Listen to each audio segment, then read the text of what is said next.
Hello, everybody. Hello, welcome to the Are We OK panel session. And as you've probably figured out, LIAF have done a few sessions now. One called Are You OK? About issues of mental health and its depiction in animation. And this is the panel session, which is kind of like the follow on to that. So we know animation has the ability to describe and portray internal states and emotions. It's often said we are experiencing huge issues of mental health in young people, but also the social instability of working in the creative industries themselves can sometimes take its toll with precarity of contracted work and global competition. So we gathered a group of filmmakers together here whose recent work dealt with some of these issues to talk through how animation might be able to make a difference. So I'm going to ask them. My name's St. John Walker. I'm the moderator. We'll hopefully have time for questions at the end, but I've got a few questions I'm going to be passing over to the group. But first of all, let's get them to introduce themselves. So, if you wouldn't mind, Gaia, would you like to introduce yourself? I'm a young director in the north of France. I'm currently working on my third short film, and they are kind of all related because the subject is me and my thoughts. And I made the film Hi, How Are You? That is going to be screened in this festival. Voilà. En gros. Thank you. Thanks very much. Jelena, Me, yes. So I'm Jelena Milunović. I'm an animator and filmmaker from Serbia, currently in Berlin. And I'm the author of the film Floating, which is also screened or was already screened, I believe, in the Are You OK program. Yeah. indeed. Thank you very much. And Robert. My name's Robert Glassford. I'm a 3D animator and art director. I have a film called Was It Feel Like to Have ADHD? And that is screening in the festival last week. Thank you all. Thank you all for making it. And viewers, thank you very much for coming here to hear our panel. First question. This panel is obviously part of a conversation throughout LIAF 2025, and it's like a response to Are You OK? Destigmatizing mental health session that was happened earlier in the festival. So my first question is, do you think animation can contribute to the destigmatization of mental health? Is there a particular power that animation has to explore this subject over other media like song, poetry, painting, text? So, what do you think? Do you think animation can contribute to the destigmatization of mental health? And I'll ask Gaia first. For me, it's the question is kind of complicated because for me, in my generation, I'm surrounded by people for whom mental health is not stigmatized anymore, and we had kind of had the inverse reflection because at some point, me and a lot of people I know tend to thought about, oh, am I on a spectrum? Do I have this or that? And for me, it was more a process of realizing that I was just very, very anxious for a lot of reasons that maybe we will depict later. But for me, it was more like, okay, I can feel very weird and different, but it doesn't necessarily mean that I have something diagnosed or what. Like I don't need to have diagnosis to feel not good. So it was more. I cannot really answer to your precise question because I don't. I'm not. Maybe it's just a generation thing. For me, it's not stigmatized, but so I must let the other person answer about this. Voilà. Great. Yeah, thank you. Eleanor. Yeah, so for me, at least in my film, it's not so much about me personally, but like about how to deal with perceiving mental health issues from someone else. And in this sense, I think animation is helpful because it kind of turns the side, like things inside out. So what is really only perceived emotionally can be seen visually or perceived audiovisually. And I also seen some films before that I felt like, okay, so this is how this feels from the inside. So yeah, in this sense, I think animation is a bit unique. Like you can show some things in a very convicting way that are absolutely invisible. So yeah, I think for me, it helped me understand a bit better. Great, thanks. Robert, what about you? I think so. I think, well, for me, the direction I took with my film was that I like the idea that it's something because it was very childlike, and it was the subject matter was a child as well. So being able to get there early on and help to teach something and show something at an earlier point, which maybe you couldn't have done, especially if it's a heavier subject. It might not be something that feels like you could do with a live action or it feels a bit too mature of a subject matter. Whereas with the animation, you can make it a bit more friendly, a bit more childlike, and approach it softly. Yeah, so you seem to be all clear that animation is a very useful medium to explore these kind of things. Well, keeping with this subject just a bit, it's often said that mental health and neurodiversity are often sort of seen or framed in terms of a deficit. Something is missing or broken or not fully functioning. Through your work, you've all explored some ideas of mental health and neurodiversity. Has the actual process helped you to understand your situation or other people's situation better? Has the process of making the animation helped you to have a more full understanding of mental health? Again, go back to Gaia first. Yeah, well, this is like, it really helped me a lot to understand myself, because when I was pitching the movie that I was making, so Hi, how are you? The fact of pitching the story helped me precisely to understand that I was not that different, that I was not the only one being uneased with the social interaction of hi, how are you? And automatically respond, I'm fine, and you? Yes.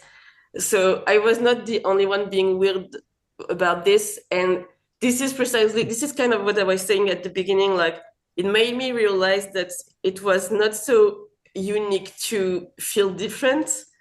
And I think it was very, very useful, because I tended to it was kind of a comfort zone to feel like I was the only one in my head living my own stuff and no one can understand me. Actually, yeah, people could a lot. So in that way, it felt great to understand that it was normal to be weird. Voilà, en gros. Yeah, indeed. Thank you. Jelena. Yeah, I'm not sure. Like, I think I needed to make my peace with the subject before I even started animating a bit. So that I already processed a lot of things like during storyboarding or during this time. During the animation itself or production, I just get lost in it. I don't even think about things. But also similar to what Gaia said, I think when I was presenting my project, so when I was asking for feedback and stuff like that, this is when people come back to you and they're like, oh, yes, actually, I really have a similar thing in my family, or I know this situation, or this helped me understand something. So then I felt this kind of empathy and connection, like, okay, we are all kind of experiencing something on a certain level. So stigmatizing something that is so even common, I would say it's ridiculous. Yeah, I don't know. So it just made me feel connected to everybody a bit more. Right, thank you, Robert. I know sort of you were on a sort of a panel earlier on in the week, and one of the things that you said, which struck me, was that you said you through making the work, you came to understand there was a lot more anxiety in your daughter than you previously had understood. Could you talk to that a bit? Yeah, so like I think it was actually it's sort of chicken and the egg. What I think how the project actually started. So me and my daughter was going through the process of being diagnosed with ADHD at the same time. And I could see at a certain point that Mia started having anxiety about this. And I could see that she was starting to feel that, or she was starting to get upset that maybe she wasn't the same as her friends and there was things that were different. So the project was to I sort of made it for her, or we made it together just to say, look, it's okay to be feeling this way. It's okay to feel different, but you've got all these great strengths as well as these weaknesses, and we can work on everything, and everything goes together, and it makes you who you are, and that's why it's such a special thing for you to have. So that was sort of the direction that we took, and that's how we ended up making the project. Great, thank you. I'm going to ask you a question now, all of you, about audience, and these are all of your work is very personal work, I'd say, and that comes across. When you were creating your work, did you have a sense of who your audience was? Were you thinking about an audience, or did you find it important just to create the work and get it out there and send it out into the world and let the audience find find the work? So, did you have a sort of plan? Did you think about audiences as you were making your work? And I'll start with Gaia again. Okay. When I made Hi, how are you? It was quite a very lonely process of application because the movie had a very tiny budget, so I was quite alone on it. And so I didn't think about the audience, which was revealed to be, now that I see it with an eye from the future, I don't know, with a distance, I can see it was kind of a problem because now I'm working with a new producer, and she told me that she saw Hi, how are you? And she was like, it was a great movie, but I'm in my head in the movie, and the movie is quite fast, rapid, and it shows that for me, some sentences I was saying were quite clear, but now that I see my movie, I see that I thought that people were in my head, kind of, and I didn't spend enough time, I think, to acknowledge that I am presenting a movie that I am working for like 3 years on, but people are seeing it for the first time. It only lasts 5 minutes, and there is a lot of stuff that I say, a lot of stuff that happens on the screen. And so I think that I didn't thought about the audience, and that even if like we don't have to think too much about the reception, and we have to think about what we want to say and all, I think it was a bit more intimate the way that I created, and I should have opened more, but I was quite young.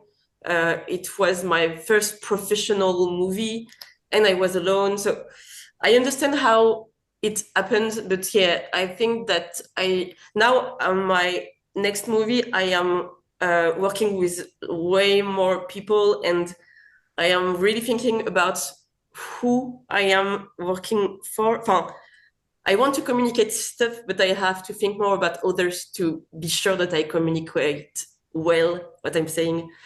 And I hope that I will do a movie for young, like 20s, people in their 20s to old people. I'm focusing my work on those human beings. Voilà. So this time round, I take it you'll talk about husband, Oui. but this time round you're much more focused on how things will be received by others. Ouais, because I want to be understood, and I was afraid that thinking about the reception, I will lose my message. But no, actually, like the message will be lost if I'm only thinking in my head for me. So yeah, I am trying to work on this.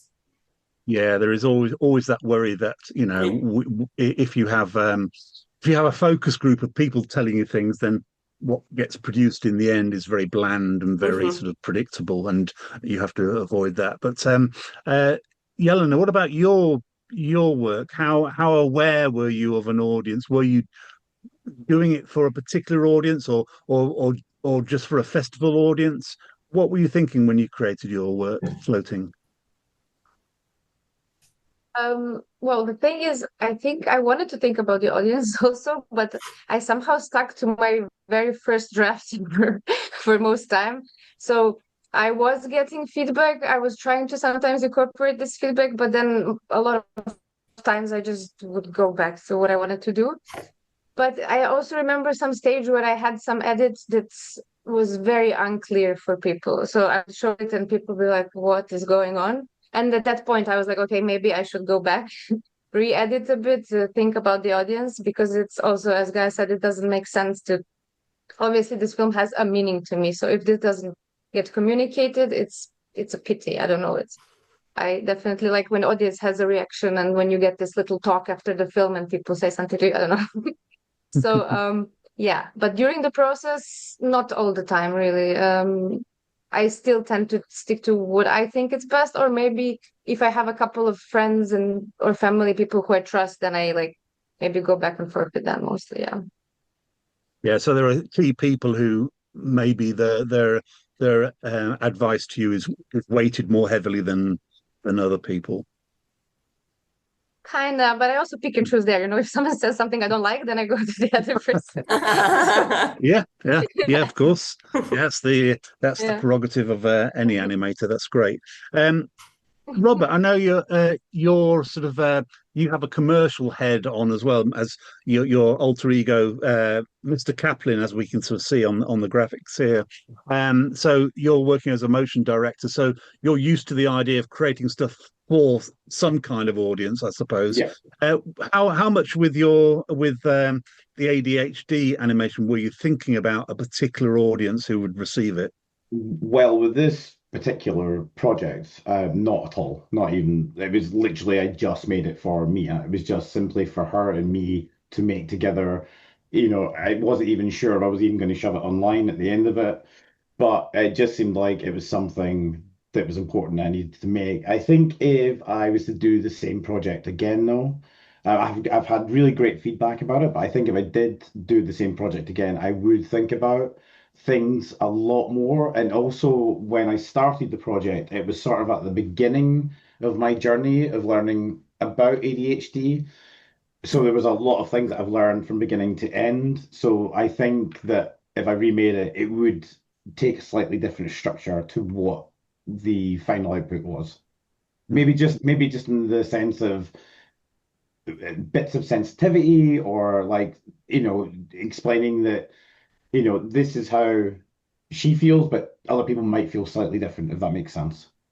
Yeah, indeed. And this brings me on to this question of vulnerability, if you like, because when you're covering sort of subjects like all three of you have, it can be quite personal. It can be you're opening yourself up for a level of pity, and you can be very vulnerable. So I wanted to ask you right now, because there'll probably be a number of students, animation students, who will hear this, is do you have any advice for others who are maybe a bit worried about making a film which is personal about ideas of mental health or anxiety or neurodiversity? Do you have any advice for them about making a film of such personal subjects? Let's just keep with Robert because you're in my view at the moment. Sure. I think I think it would just be it's healthy. It's very healthy to get it out there and to make something and express how you're feeling and what you want to say. And also, you have no idea the impact that your film will have on other people as well. Like the girls have already said, there's that feeling of knowing that you're not alone and that other people feel the same way as you. It is a huge thing, and I think it's very important to express that and get everyone talking about these things. Hmm, thank you. Jelena, sort of, what about yourself? What would you advise? I mean, I know you started at animation at university, I think it was. So, what advice would you give to people who were like yourself a few years ago with regard to making a film on such a personal subject? I would definitely like say do it. I don't see many downsides.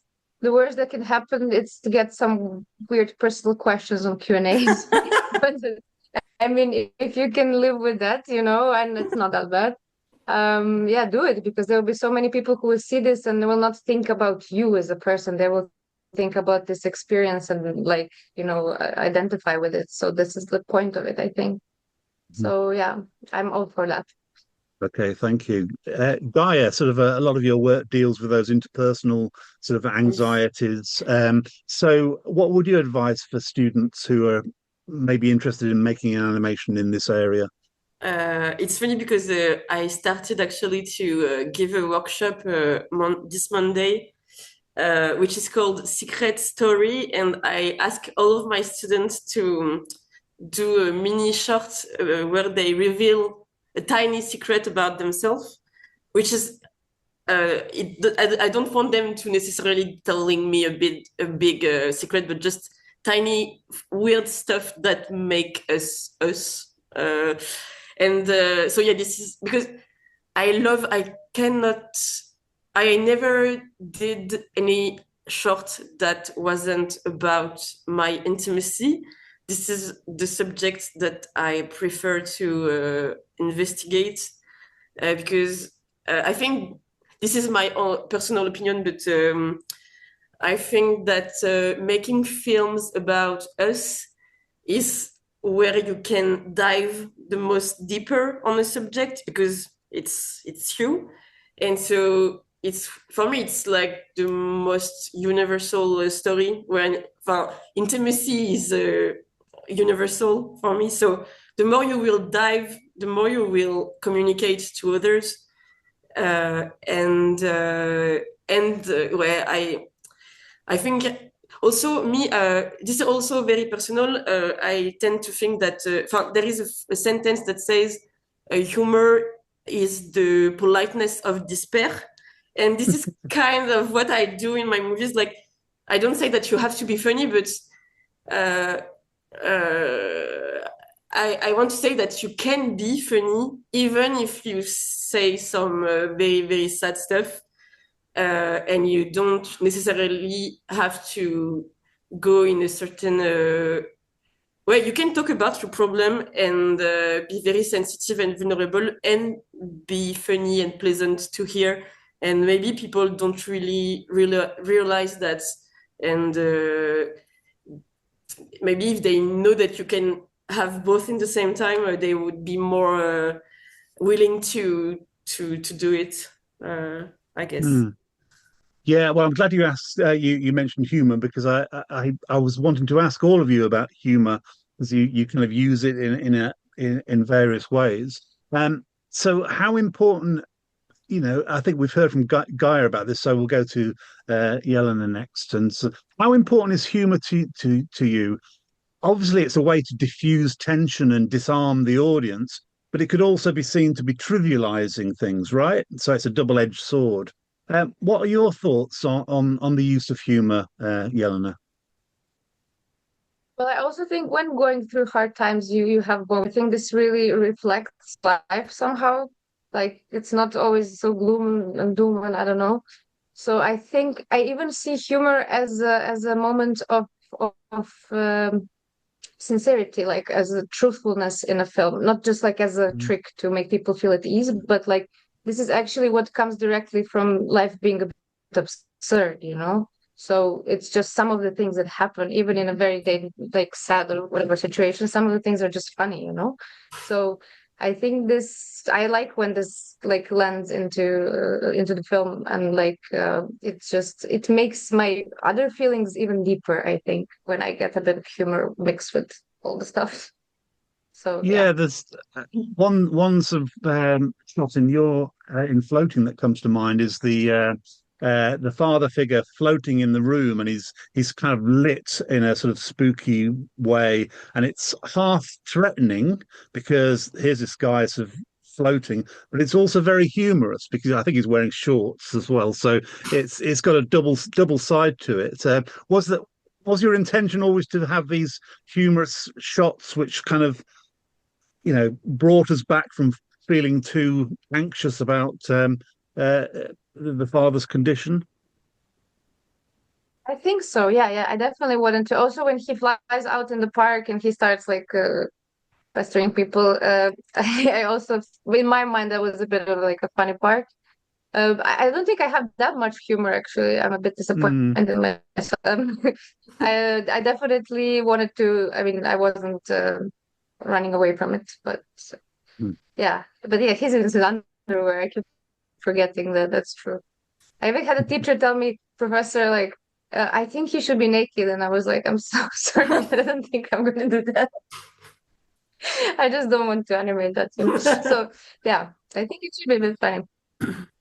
Yeah, I don't know whether the festivals you'd have to pixelate his modesty, but anyway, Robert, obviously, your piece of work was a sort of co-production with your daughter, so it's natural that there's humour there.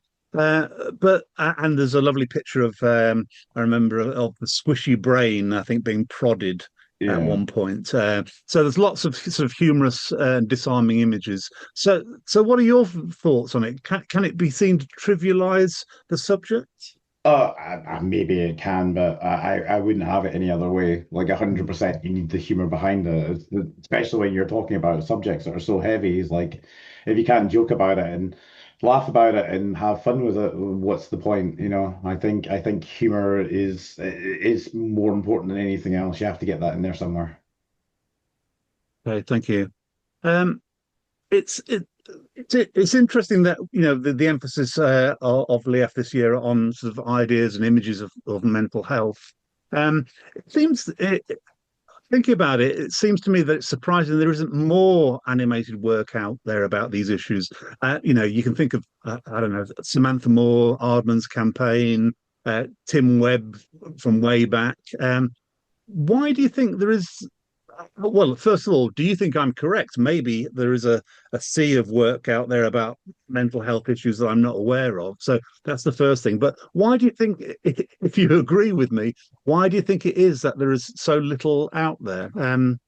Let's go to Gaia first. En vrai, je sais pas. I don't know if I have enough of a global vision of what is going on the animation industry. For sure, in my daily life, I think that this is a subject that we are hearing about more and more. The thing that I would like to be told more now is that as I said, like at the beginning, like I went through a phase where I wasn't feeling good. I was like, oh, maybe the explanation is that I am on some spectrum of some sort, because I heard a lot about ADHD, autism, and all. But my answer for now, because I didn't really continue my investigations, is just also that the world is awful and that a lot of people are going very badly because of it. And I think that sometimes we tend to search diagnosis about, oh, maybe my brain dysfunction or is functioning in another way. But I think also many of us are feeling bad and weird because stuff around us are bad and weird. And it's not just a psychological mental health issues. Maybe we are all going crazy because this is all crazy. And this, I tend to not hear this as often as I would like, per se. But maybe I didn't really answer those questions. So I'm sorry if I went a little... No, I think it's, for me, it's just strange. I'm not seeing more work about mental health But I'm like you sort of said, it may well be, where I am in the world. I wouldn't see that. So, Jelena, do you think is there a huge Yeah. canon of work about mental health out there that I'm missing? So And if not, why not? the thing is, I actually like accompanying my film, I had to write like a master thesis kind of on this subject. So I was really searching a lot for these films, and I did find a few. But I agree with you that it's not that many. Like if you go through the whole history and try to collect these works, you find some nice ones, but it's yeah, there's much more on other topics, I would say. Why is this so? I don't know. I can go theoretical on it and be the perception of mental health changed through time, which it kind of did. And like it's really interesting also to read like how throughout history the blame shifts somehow, like who is responsible for what's going on. And from like this mass hysteria or like the whole world is going crazy to like you're an individual and you have to be outside of the society. So this is shifting a lot. I think maybe now we're more individualistic, so we go back to ourselves, like we are the source of all the trouble. But again, I don't know. People are now, I think, feeling more comfortable talking about this. Yes, so I expect it will be more films on this topic. I don't know Well, what I maybe answered, after, but well, maybe after this year's LIAF, there will be a range of people, maybe some students who will think about, they've got, in a way, got permission to do films about this particular subject because I think it is important. Robert, sort of, were you aware of other films when you made your film with your daughter? Were you aware of other films? Did you see it as part of a No, tradition? not really. I think I sort of agree with everyone else. There's sort of a stigma and a taboo about it, about mental health issues. But I think this is only going to grow as a subject matter. I think definitely after like sort of post COVID and stuff, I think a lot of people are becoming really educated on it because it affected a massive percentage of the people. So I think it's just this will be something that will grow over time. I think people are getting more comfortable talking about it. So I would only expect that to have a knock-on effect with a lot of different art, whether it's painting, filmmaking, and animation. I think this will be something that progressively becomes less taboo and we'll see more and more works. Thank you. I Yeah. had something in mind, like because also I think I have kind of the impression that there is actually my generation. This is a topic that we talk a lot about, and we make films about it. But actually, when I thought about it, like we had kind of a joke when we were going to some festival with my friend, and we were going to see a student movie. Because we could see that young people are going very badly because usually it's kind of very deep and depressing movies. So it's for me it's like oh yeah, they are all depressed and anxious, but maybe there is not so much officially films about anxiety, depression spectrum of some sort of diagnosis, because maybe also for now there is kind of a distance between people talking about their what's going on in their head, but they are going to do it with some metaphors, with some blurry messages hidden behind a story. So maybe those films do exist, but the distance between the person that made the movie and the movie in itself, maybe it's quite too distant. There is maybe too much distance. For now, people are speaking about this, in my mind, like student people, young people, but still maybe not in a way direct and not a direct way enough so that we can actually see that they're speaking about this. I'm sorry, it's quite difficult for me in English and all to express what I have in mind. Yeah, but that idea of animation, of course, is full of metaphors and symbols, and ideas can be quite hidden by those Mhm. ideas and symbols as well. Um, just going to take a second here to remind the audience that if you have any questions, please put them in the chat. Well, they'll get to us, and we'll be able to sort of hopefully answer any of those questions. So we've got another 20 minutes or so left. So please put any questions in the chat. And I just wanted to ask something which has been covered a bit here, but that's the idea of the creative industries themselves. You know, there's a lot of instability of working in the creative industries, whether it's animation, film, the games, whatever it is. There's a sort of a precariousness of contracted work, short projects, hand-to-mouth existence. Never know when your next project is coming along, and also huge competition for work. So, do you think there's a correlation between being an artist or an animator and sensitivity to anxiety or mental health issues? Do you think being an animator and the kind of life you have to lead actually makes you more sensitive to mental health issues? Gaia, what about you?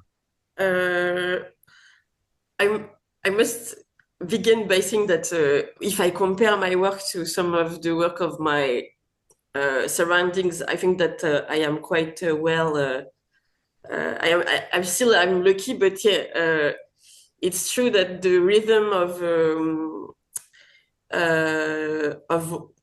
the regular rhythm of work, not working at all, it's very, very, very stressful. I think that it's kind of I am an anxious person from the start, but yeah, it doesn't help for sure.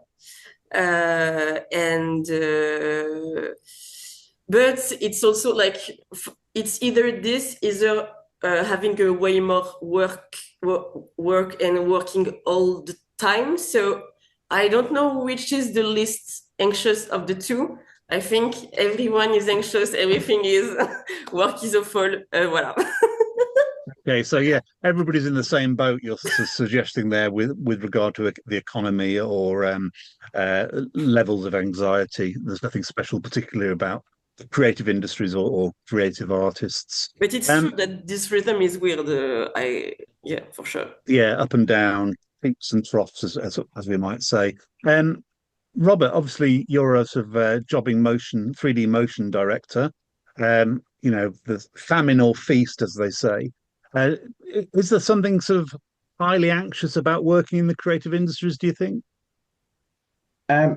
Oh yeah, absolutely. I think 100% like deadlines and everything causes anxiety all the time. But I think that I think I'm also dyslexic. I remember when I was at university and I was going through the process of being tested for that, and the professor who tested me for that was explaining that something like 85% of the other students who were in the university, the art college with me, were also dyslexic. So I think that when you have dyslexia, anxiety, these things or this type of vulnerability and sensitivity, it takes you in a particular route. You're not going to end up as the most academic person. You might end up more over here in some sort of creative position. So I think there's probably, I think there's different, financial, maybe it's like they're more depression over there and we are more anxiety over there. Like, I'm not exactly sure what the split would be, but I'm sure there's some sort of reason that we've ended on the path that we're on, sort of thing, if that makes sense. Yeah. So, Jelena, what do you think about artists and creators being more sensitive to say mental health issues because of the nature of the work and the economy? I don't know. Okay. Yes. My answer is yes. No, I mean, I'm going to try to go different routes just because I don't want to start complaining or something.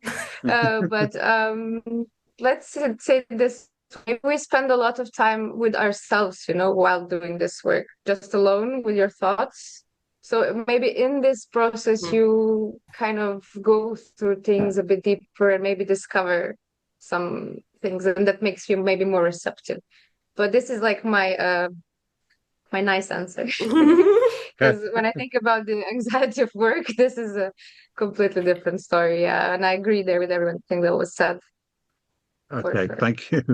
Thanks. Well, let's move now to questions, particularly for each one of you, and I'm going to start off with you, Jelena, and that is very intrigued about the work floating and your use of metaphor and symbolism to describe essentially mental illness. The film comes across as very tender and playful.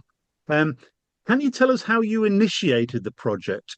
Was it incredibly well planned, or was it very did it unfold in a kind of improvisational way? Tell us about your process.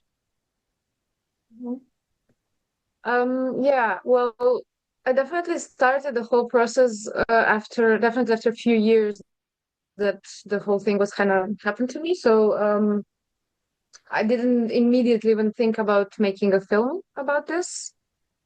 And then I was in a bit of a crisis also what to do, what to come up with. And then very quickly, somehow, like in a week, I sort of drew the whole thing and I kind of came up with the concept relatively quickly after I came up with the metaphor of floating. I think that was like the key idea, like the main character being like a human floating balloon, so to speak.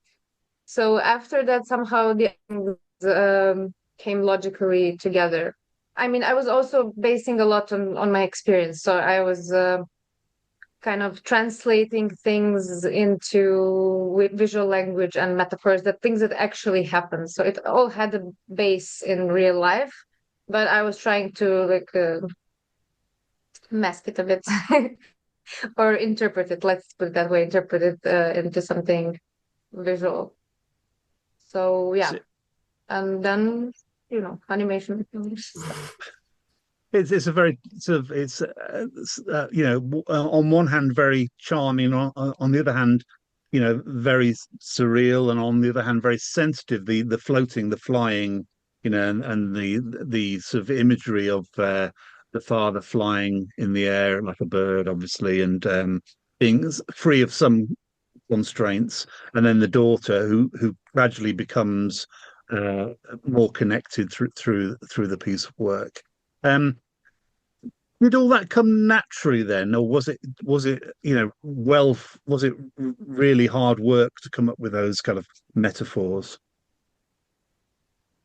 Well, yeah, like with flying and floating, it was just serving so well what I wanted to say, and so there's many different levels. Like also, as you said, the freedom of flying was very important to me. Like this idea that my father felt very free actually, and he felt very quick and fast, and was kind of happy. And then the main character is also a bit hidden because I also didn't know. Sorry, my voice cracked at the time how to deal. So you're like a frozen observer for a while. So I think that also came to me like naturally because I didn't know how this character would react because this character didn't know like herself how she would react. So then over time, these two come together. The father falls to the ground, goes through a bit of a depressive phase where he's like shrinking and he's like a child a bit, and she approaches him more directly. So yeah, this is how it kind of came together. And I don't know, I just followed this like thoughts and somehow it came to this conclusion. Was it hard work? In a way, yes. Yes. I would say it came like in one attempt, so to speak. Yeah. It was harder Yeah. to come up with in between scenes that have to connect things. This is, I think, for me, the invisible stuff because this is not so impressive, but it's kind of the difficult work to put things together in scenes that are less like magical to look at, but maybe important to connect the pieces together. Yeah, and you mentioned hard work there, and clearly, sort of working through ideas is hard work, and it clearly shows in the end result. At the same time, I'm sort of interested that sort of people tend to think that drawn animation is not so hard work because you just get your idea and you put it down on paper and there it is. And Robert, with you, you're working in 3D, and the assumption with 3D, the medium of 3D, is that it lacks spontaneity and there's kind of a deferred gratification because you need to send things to be rendered and you can't just quickly put something on the screen. But that's the feeling that people have anyway. So it's heavily technologically mediated expression. I think that's fair, and that 3D isn't a very emotive medium. What do you think? Well, the first part of the question, we're animators. I don't think any of us are after instant gratification. If we were, we'd be doing digital photography or something. Like no one gets into this because they want that instant ooh. I think these days it probably doesn't. It maybe used to, but I don't think it does anymore. I think you can produce work just as quickly as someone who's handcrafting and stuff. You know, there's huge technological advances in rendering engines and all sorts of things that are going on, which has really helped speed everything up. You know, I think a while ago it was very, very different. But the idea when you say like less, you mean like there's less emotion to it, or there's less? Well, I mean, you know, some people critique 3D animation in general and say it's not very emotive and that might be because you can't be spontaneous with it. Yeah, I disagree with that. I think maybe again at one point, but technological advances have taken us to this point where, you know, if you look at any Pixar movie, you know, the first few minutes of Up's probably the most heartbreaking 10 minutes of any movie ever. You know, if you look at David O'Reilly's Say Something, it's like it's a heartbreaking piece of work. And, you know, I think this kind of emotion that you can get from 3D now is very different to what it used to be. You know, Flo, who just won the Oscar, you know, beautiful, emotional movie. I think the coolness maybe a little like, you know, with this project, for example, I sort of drew over some of it. So there's some sort of hand sketchy, and that was because I wanted to bring a sort of childlike and warmth to it. You know, my skills as an animator is limited. You know, I can't animate like an animator at Pixar, but the ones who can, obviously, I think they can get that sort of emotion and warmth that they want from it. I think that stigma's well gone now at this point. Okay, thank you. Gaia, I think I saw that you've experimented with a little 3D, but in a very different way. Can you tell us about so your move into 3D and what you were trying? I'm curious, like, how do you know? Like, you went on my Instagram? I can't remember where I saw. I did my homework because I didn't do any movies in 3D. No, I know. Okay. Yeah, you know, actually, it's also always in this dynamic that I have that when I have a problem, I must do something about it, like create something about it. Animation is too long, and drawing is just drawing in itself is long also. So I discovered on my computer a program that was already installed, which is something for kids, but it's 3D for kids. You can't animate, but you can't do you can do still frame. So yeah, I started to do some comics in 3D because it was the fastest way to express what I had in mind. And 3D appeared to be very fun because bad 3D has a lot of humorous potential. And well, I consider that my 3D is bad because it's simple and it's made by someone who doesn't know how to make 3D. So the kind of, bad posing stuff going into themselves and all, I love it, and it suits my humor and my way of telling things. So yeah, I love to actually all my storyboards are made in 3Ds. All of my backgrounds are made in 3Ds. Not in hi, how are you, but for my next movie, like even my key poses now I do it in 3D.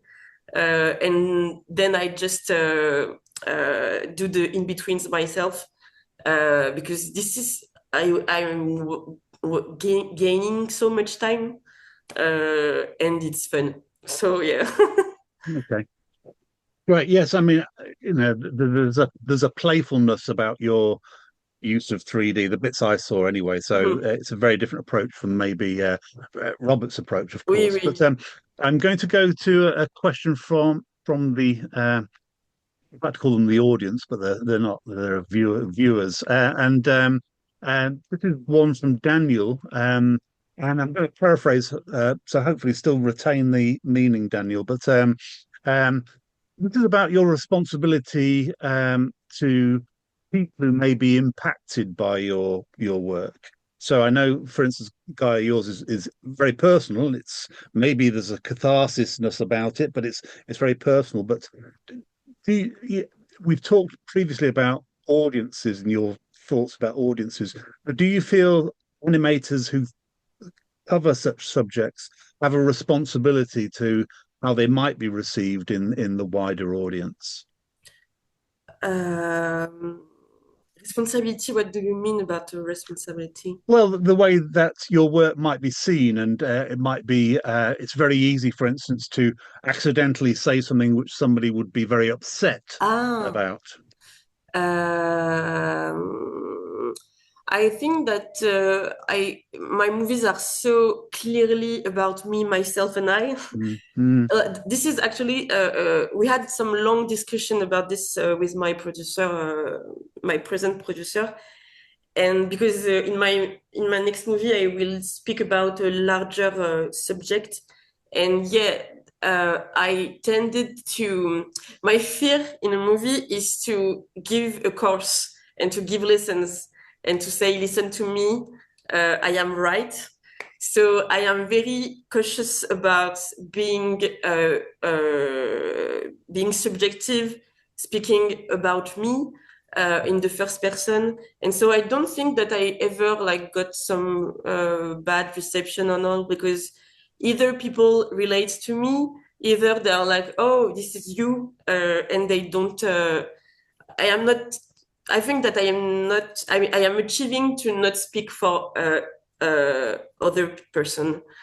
Uh, and yeah, I try. I want to be very intimate. So in a way, very universal, but I think it's a way to not offend anyone and to speak about what I want to speak. Yeah, Jelena, with regard to the floating and having a responsibility for what you're portraying there and how other people might take it, do you think animators should have a responsibility for the kind of images they create, and especially around mental health? Well, I think so. I mean, in my case, I felt a bit like responsible for how I'm depicting the other person, because like I'm obviously showing like my father to the world, and because I also added some actually documentary moments, this is like definitely this person. It's not even a secret. So there is for me a responsibility if you talk about someone else, for sure. So for me it was, for example, important that like this person is informed about this and that this person is okay if I'm doing like a film about something other than myself. On the other hand, I protected myself a bit by adding like very clear cues that this is from my perspective. So this is not me telling like a very objective story, but this is my view. So yeah, this is kind of a way to say this is maybe not like the universal truth. This is the perception of one person. And yes, you are kind of responsible for how people, of course, perceive this. But again, if your intentions are good, I don't know, you have to just go with it. And, yeah. Robert, obviously, you worked with your daughter, and there's, obviously you're very protective and of her. Was there any stage at which you were worried that she would be too readily identified with the animation and kids talk at schools, for instance? Yeah, that was definitely something that I thought about. But in the end, we actually ended up sharing it with her school, and they showed it all the kids in the school, and she actually got a bit of gratification. She sort of became semi-famous for a little bit in her school for being in this little film. I think all you can really do is be honest to yourself and tell the truth. I think that's as far as the responsibility goes.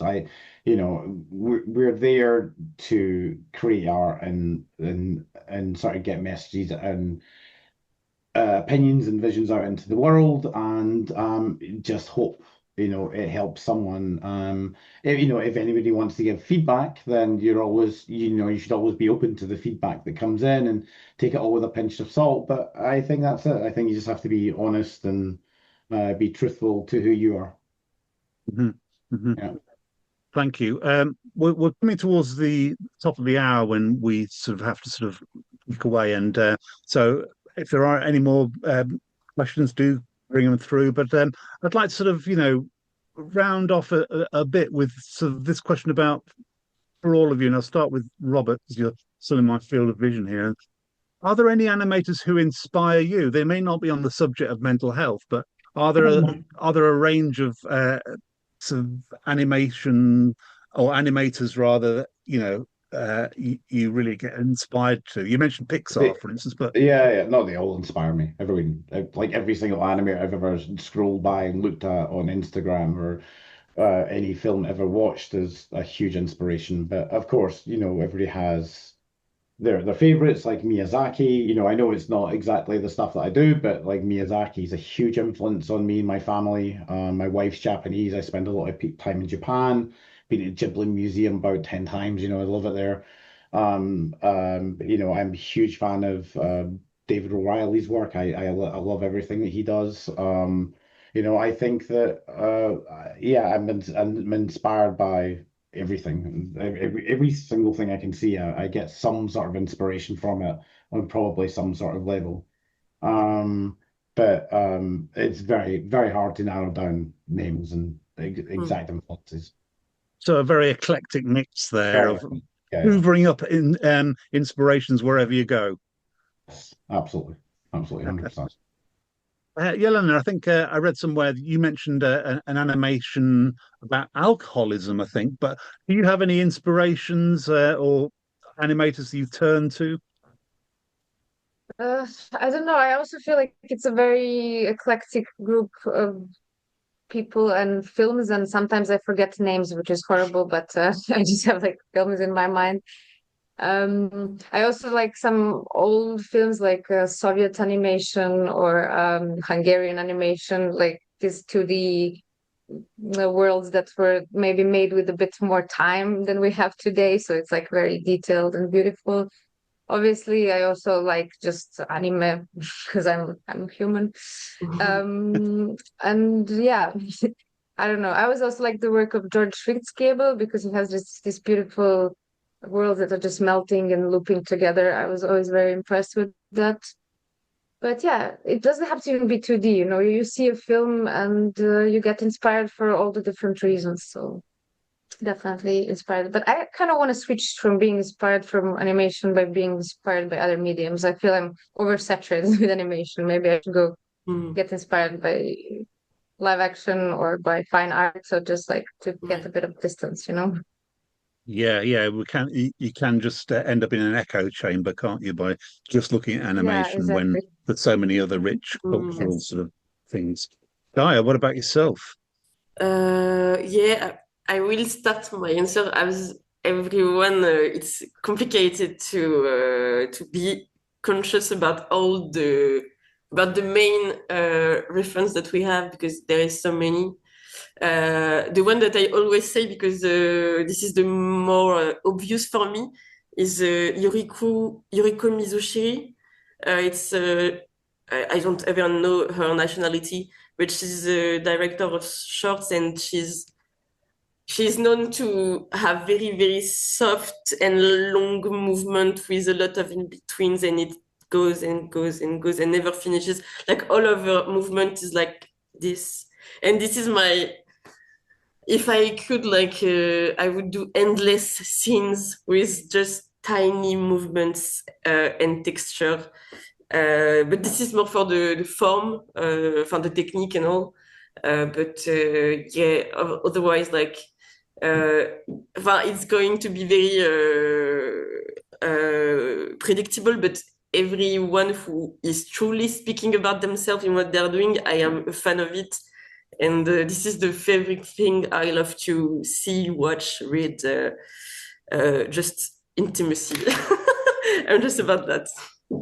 Okay, so that's a great answer.